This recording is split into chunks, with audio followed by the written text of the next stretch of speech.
You keep waiting for the perfect moment to solve the problem in front of you, but I'm telling you right now, it's not about the moment, it's about the mindset. You think you need a new strategy, a bigger team, a better manager, more tools, more time.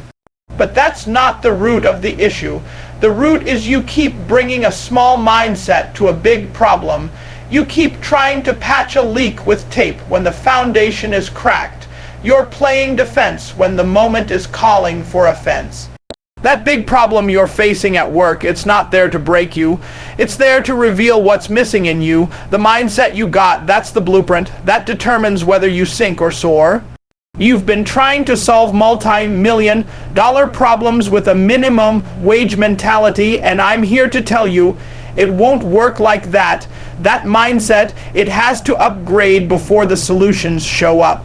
The truth is, most of us don't face problems, we dodge them, we avoid the hard conversation, we ignore the cracks in the system, we scroll through distractions hoping someone else will take care of it. But the people who move the needle, they don't flinch when problems show up. They face them like a mirror. They say, if it's on my plate, it's my responsibility. They stop pointing fingers and start building frameworks. That's the switch. That's the difference. It's not about being the smartest person in the room. It's about being the most accountable. It's about showing up when it's ugly, when it's heavy, when it's thankless. Because real leadership isn't found when everything is smooth. It's found when chaos hits and you stay calm, composed, committed. You waiting for someone to hand you a manual on how to fix it. But let me be real, there is no manual. You gotta be the manual. You gotta be the one that rewrites the approach, resets the culture, reestablishes the standard. That problem you're dealing with at work, it's not unique. Every organization got issues. Every job got fire drills. Every system has blind spots. But the game changers, the legacy builders, they don't get paralyzed by problems. They get purposeful. They don't walk around saying, this isn't my job. They say, if it affects the mission, it's mine now. That's ownership. That's pride. That's what separates average from elite. You keep thinking someone's going to notice your potential. Nah, what they notice is how you show up when the pressure hits. And if every time it gets tough, you shrink, you complain, you back out, then you're telling the world exactly where your ceiling is. You want to grow at work. Start solving problems nobody wants to touch. Start volunteering for the stuff that scares you. Start saying, let me handle it, even when you're not sure how you'll pull it off. That's how confidence is built. That's how expertise is earned. It's not about knowing everything. It's about being willing to learn anything. It's about outworking the obstacles and outlasting the doubt. The secret to solving big problems isn't some hidden formula. It's relentless execution. It's refusing to fold when the blueprint doesn't make sense. It's asking better questions. It's looping in smarter people. It's building a mindset so unshakable that no problem looks too big. And don't get it twisted. Your attitude is louder than your actions. You can walk in a room with no answer. But if you walk in with certainty, with ownership, with hunger, they'll follow you anyway. Because that energy, that belief, that presence, that's contagious. That changes culture. That creates momentum. That turns you from employee to leader, from problem avoider to problem solver, from overlooked to undeniable. You out here waiting for the fire to come so you can start running. But the best don't wait for the fire, they prevent it. That's the difference between those who survive and those who lead.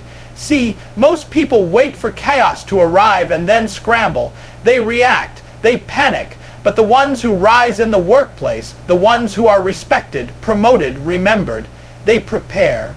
They don't wait to move until things break. They move ahead of the breakdown. That's the key. Stop reacting, start preparing. Because when you're reactive, you're always a step behind. You're letting the situation dictate your power. But when you're proactive, you control the narrative. You stop letting the environment choose your pace, your peace, your process. You say you want to grow at work, then stop just showing up to punch a clock. Show up to own the process, understand the systems, anticipate the friction points. Most people don't see the problem until it smacks them in the face. By then, it's too late. The damage is done. Deadlines missed. Clients lost, teams broken, and you standing there like, what happened? What happened is you weren't ready, you weren't watching, you weren't studying the patterns. Champions don't need a crisis to perform. They treat every day like game day. That's how they win. You're waiting for a trigger, waiting for pressure, waiting for the red alert before you get serious, and that's why you stay stuck, because the ones who dominate, they take initiative when it's quiet. When no one's watching, when the storm is still on the horizon, they prepare like it's already coming. I need you to understand that greatness is built in the preparation, not the response. If you're scrambling every time a challenge hits, that's a reflection of your system, or your lack of one. Don't blame the job, don't blame your boss, don't blame the deadlines. Look in the mirror. Do you have a plan? Do you have clarity? Do you even understand the mission? Too many of you working hard but not smart. You're grinding but in circles. You're busy but not intentional. You show up but without a strategy, and that's why the problems feel so big, because they keep catching you unarmed. You gotta stop doing the bare minimum and start getting obsessed with mastering your craft.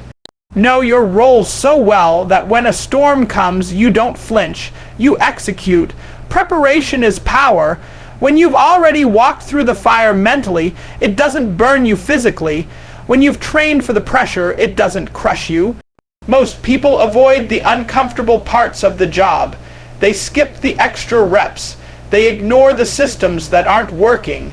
They rely on instinct, not insight, but the top-tier performers they review. They forecast, they break things down before they fall apart. That's the separator, not talent, not luck, preparation. So I'm asking you, what are you doing today to get ready for what might hit tomorrow? What habits are you building now that will protect you later? Because when you live in crisis mode, you're always surviving. But when you prepare, you thrive. When you prepare, you walk into that office like a force, not a follower. You speak up in meetings because you studied. You act fast because you anticipated. You stay calm because you knew it was coming. That's not confidence from ego. That's confidence from preparation. You didn't guess, you knew.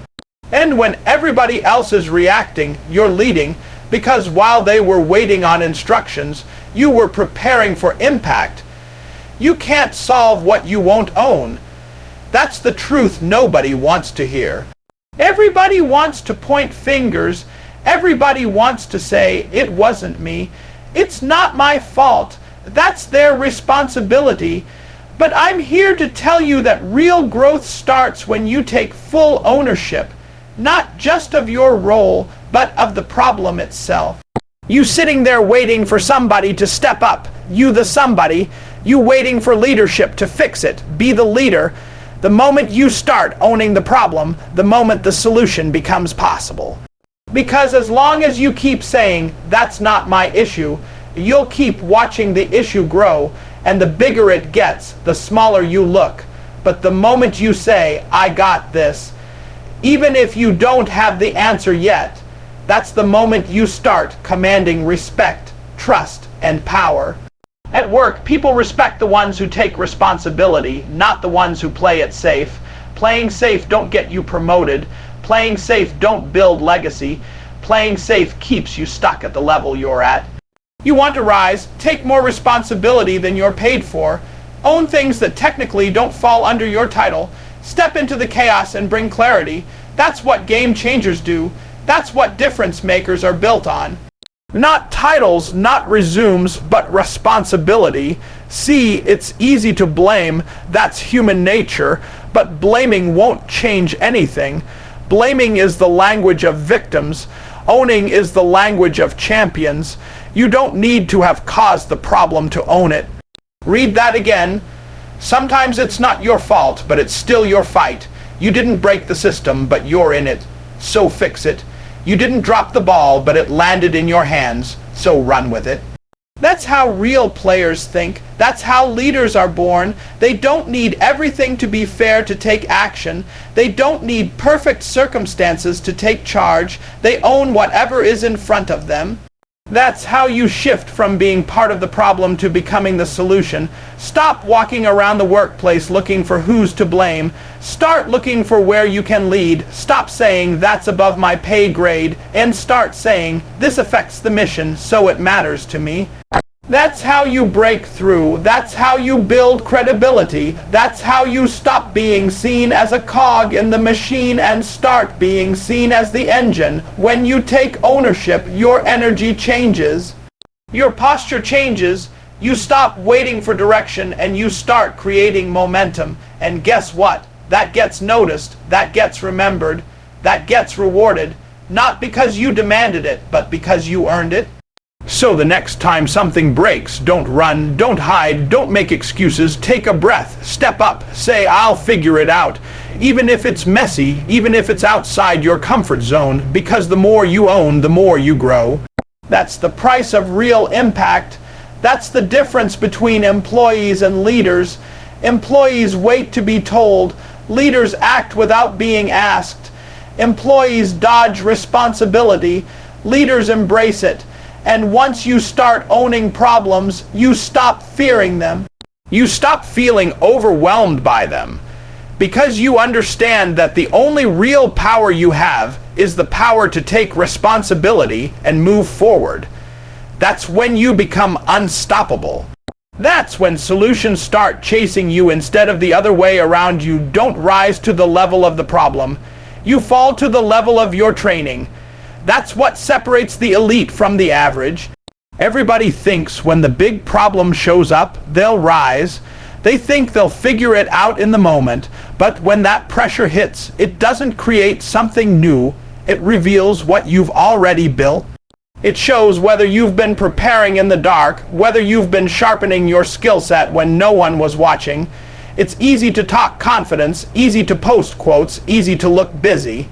But when the crisis hits, when the deadline collapses, when the team's falling apart, your real preparation steps forward, or your lack of it does. You can't fake your way through a storm. You can't guess your way through a system failure. You can't just wish your way to clarity when everything's on the line. You fall to your level of training, your habits, your repetitions, your grind. See, most people want to solve big problems with inspiration. They think motivation alone is enough, but that's not how this works. It's not about how loud you cheer. It's about how deep you study. It's not about how fast you move. It's about how precisely you execute. You keep saying, "I'll be ready when it happens," but the real ones say, "I stay ready so I don't have to get ready." Because the truth is, when it hits the fan at work, you don't have time to learn. You have to respond. And you can't respond with confidence if you haven't trained your focus, your systems, your strategy. When the problem is bigger than you've ever seen, you shrink to your smallest habits. So if you haven't trained, if you haven't built muscle memory, if you haven't conditioned your mind and sharpened your edge, then that problem is going to expose you. The ones who win in the workplace aren't the ones with the highest IQ, the flashiest resume, or the most charisma in the room. It's the ones who have been in the lab, the ones who put in the reps when it was boring, when it wasn't urgent, when no one was handing out applause. They read, they reflect, they rehearse, they build frameworks. They question everything. They rehearse the fire drill before there's even a spark. That's why they move with speed when others freeze. That's why they lead when others hide. They've trained for this moment. You want to be the go, a person in your company, then you better stop winging it. You better stop showing up hoping things go smooth and start preparing for when they don't. Study the process, know the variables. Build your situational awareness so tight that nothing surprises you. Every great leader has a toolbox they've built over time. Tools they can pull out instantly when things go wrong, and they didn't build that toolbox in crisis. They built it during calm, so the real question isn't can you solve the problem when it shows up. The real question is, did you train for it before it showed up? You don't get stronger when the weight hits you.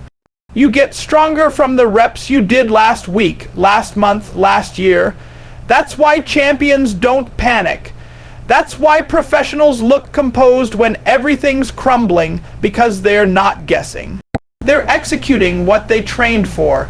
So if you want to stop being reactive and start being unstoppable, it's time to train like every problem is already on the way, not with fear, but with purpose.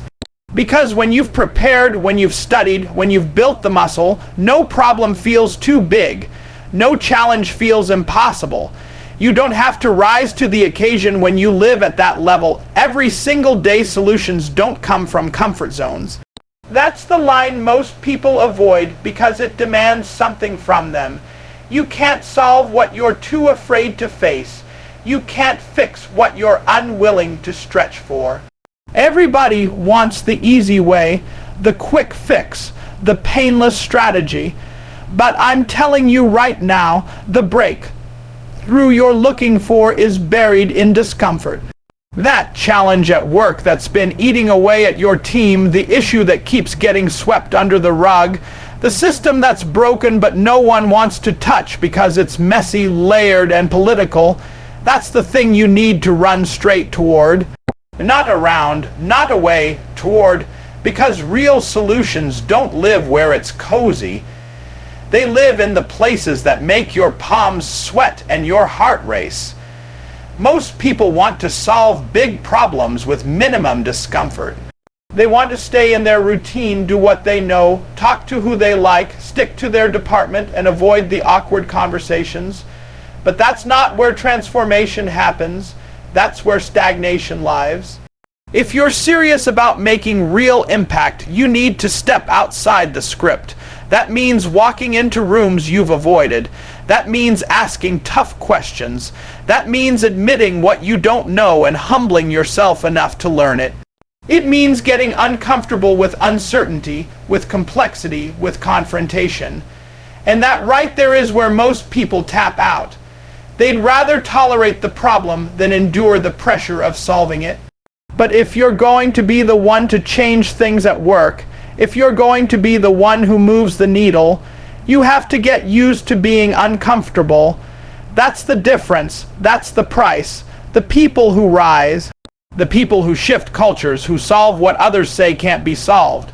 They lean into the fire. They don't avoid hard conversations. They initiate them. They don't sit in silence when they see something broken. They speak up even when their voice shakes. That's leadership. That's ownership. That's what separates the ordinary from the extraordinary. You got a big problem at work. Good. That means you've got a big opportunity to grow, to lead, to elevate. But don't expect the solution to show up in a boardroom full of yes men and polite nods. You've got to dig. You've got to be willing to challenge assumptions, call out dysfunction, and disrupt the patterns that are keeping the problem alive. That's not easy work. That's not clean work. But it's the work that matters. It's the work that transforms workplaces and turns employees into visionaries. But it won't happen as long as you're prioritizing comfort over change. It won't happen as long as you're choosing familiarity over forward motion. So if you're serious about solving the big problems, then make peace with discomfort. Let it stretch you. Let it sharpen you. Let it shape you, because discomfort is not the enemy. It's the training ground. It's the gym where your courage gets built, where your creativity gets tested, where your grit gets refined. And once you're willing to live there, once you're willing to embrace the awkward, the uncertain, the uphill, then no problem can hold you back, because you're not scared of discomfort anymore. You've made it your home. You've turned the hard thing into your thing, and now the very thing that kept others frozen becomes the place where you thrive, the place where you rise, the place where real solutions are born. Collaboration is the cheat code. That's the piece most people overlook when they're trying to solve big problems at work. You think because you're smart, because you've got experience, because you've handled things before, that you gotta carry it all on your back. But that mindset right there, that lone wolf, solo, hero mentality, that's what's keeping you stuck. That's what's making the problem bigger than it needs to be. You're not supposed to solve everything by yourself. You're supposed to build a squad, align the vision, and move as a unit. That's how real solutions happen. That's how organizations win, not through isolated effort, but through collective execution. Too many people are sitting in meetings with ideas in their head, afraid to share them because of ego or fear of judgment. Too many departments are operating in silos, protecting their turf like it's a territory war. You know what that creates: gaps, misalignment, confusion, and problems that spiral out of control. You want to solve the impossible, then drop the pride and pick up the phone, send the message, call the meeting. Sit across the table with people you don't usually work with and say, "Let's figure this out together." Because when the problem is too big for one person, it's a sign that it was never meant to be solved alone. Every major breakthrough in business, every major turnaround in any industry, it wasn't one person with a cape. It was a team, a unit, a collective of people willing to put the mission above their individual preferences. You need diversity of thought, you need friction, you need perspectives that challenge yours. That's how innovation is born, not when everybody agrees, but when everybody is aligned, and there's a big difference between agreement and alignment. Agreement is surface level, alignment is mission driven. You don't need people who always say yes. You need people who say, "Have you thought about it this way?" and make you better. But you only get that when you're willing to open up your process, open up your ears, open up your mindset, and collaborate. And let's talk about humility for a second, because collaboration only works when ego steps down. If you need the credit more than you need the result, you're not ready for real collaboration. If your name matters more than the solution, you're not ready to lead on a higher level. You have to be able to say, "It doesn't have to be my way. It just has to be the best way." And sometimes the best way comes from the quietest voice in the room, from the intern, from the support staff, from the team that gets overlooked. That's why collaboration isn't just smart, it's strategic. It creates angles you can't see on your own. It creates access to information, tools, and ideas that were hidden in plain sight. You've got to build that muscle. You've got to stop thinking that solving big problems means you need to be Superman. No, you need to be part of a Justice League. You need synergy. You need cross-functional rhythm. You need to invest in trust, communication, feedback loops, and shared accountability. Because the truth is, if you can build the right team dynamic, there's no problem too complex to solve. You create momentum through people, you create velocity through trust, and when that happens, when collaboration is locked in, when egos are checked at the door and mission is front and center, solutions start stacking. Energy shifts, teams move in sync. Problems that looked impossible start getting knocked down one by one. Not because one person had the answer, but because the team refused to quit until they found it together.